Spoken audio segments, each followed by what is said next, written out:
예, 전북 안녕하세요. 전북 도당위원장입니다. 저희 오늘 전북 국회의원들이 모였는데요. 어제 국민의힘 전당대회에서 또 전북을 폄훼하는 그런 막말이 있었습니다.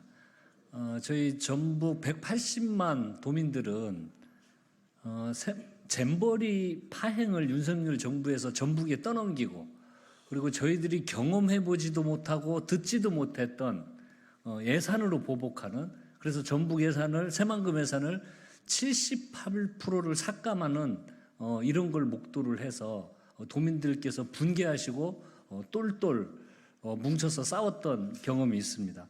그런데 이게 국민의힘이 유전자인지 또 어제 공식적인 전당대회에서 전북을 폄훼하는 이런 일이 발생을 해서 우리 전북 국회의원 일동이 오늘 성명서를 낭독하기에 이르렀습니다. 성명서를 낭독하도록 하겠습니다. 전북 홀대 넘어 전북 폄훼 나선 국민의힘 180만 전북 도민 앞에 섰고 되자하라. 국민의힘 전당대회에서 진행자가 전북을 비하하고 도민을 모독하는 믿을 수 없는 일이 발생했다. 더불어민주당 전북 국회의원 일동은 180만 도민과 함께 분노하며 국민의힘의 공식 사과와 재발 방지를 강력히 요구한다.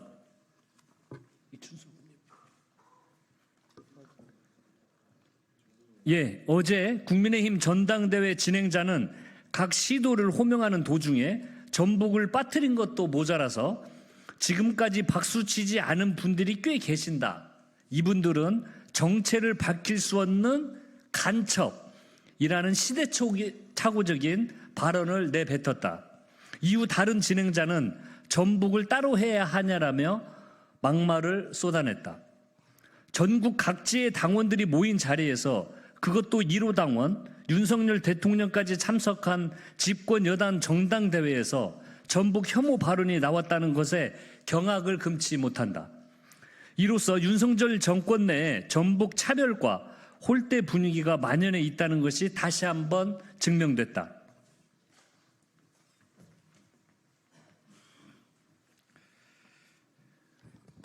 국민의힘에 묻는다. 전북은 대한민국이 아닙니까? 전북 도민은 국민이 아니라는 것입니까? 180만 전북 도민은 간첩이라는 것입니까? 무엇보다도 집권 여당의 전당대회에서 철진한 간첩 타령과 지역주의를 부추기는 망언이 공공연하게 나왔다는 점이 개탈스러울 따름입니다. 지난해 윤석열 정부의 준비 부족으로 잼버리 대회가 실패로 돌아갔음에도 불구하고 무도한 정권은 그 책임을 전북에 떠넘기며 전북 죽이기에 나섰다. 나아가 전라북도의 수건 사업이자 국책 사업인 새만금 사업 예산을 무려 78% 삭감하는 난도질을 감행하며 도민들의 마음속에 대못을 박았다. 당시 민주당 전북 특자도 국회의원과 지역 정치권, 도민이 똘똘 뭉쳐서 투쟁에 나섰지만 윤석열 정권은 요지부동이었다.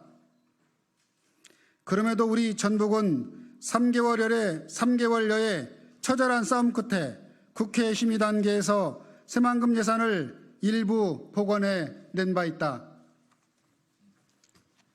이뿐만이 아니다. 윤석열 정부 들어 대통령실과 정부 내 고위직의 전북 출신은 손에 꼽을 정도로 적고, 타 지역과는 달리 대선 과정에서의 공약 추진이 지지부진하는 등 전북 차별과 홀대가 끊임없이 자행되어 왔다. 새만금 예산 투쟁 이후 전북 도민은 다시는 이런 차별이 되풀이되지 않기를 기대했다. 하지만 어제 나온 망언으로 그 작고도 당연한 기대조차 헛된 희망이었다는 것을 깨달았다. 윤석열 정권은 전북 차별과 홀대를 언제까지 이어갈 것인가? 윤석열 대통령이 민생 토론회에서 전북을 신서해안 시대를 여는 경제 전진기지로 만들겠다고 선언한 지 불과 채 일주일도 지나지 않았다. 그러나 전북은 간첩이라는 천박한 인식 아래서 대통령이 약속한 과제들이 제대로 실천될 수 있을지 의심하지 않을 수 없다.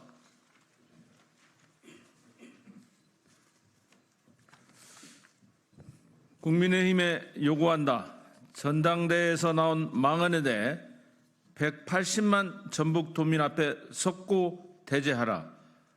한동훈 신임 당대표의 미래로 가자는 취임 일성이 헛된 말이 아니라면 전북도민의 진심 어린 사과를 전하고 재발 방지 대책을 마련해야 할 것이다.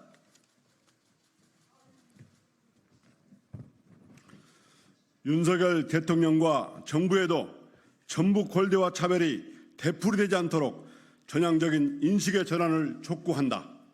특히 다음 달 국회에 제출된 내년도 정부 예산에서 전북 죽이기, 전북 골대가 또다시 반복되는지 지켜볼 것이다. 윤석열 정부와 국민의힘이 계속해서 전북 죽이기에 나선다면 더불어민주당 전북 국회의원 일동은 180만 전북도민 500만 출향도민과 함께 강력한 대정부 투쟁에 나설 것임을 경고한다. 2024년 7월 24일 더불어민주당 전북특별자치도 지역 국회의원 일동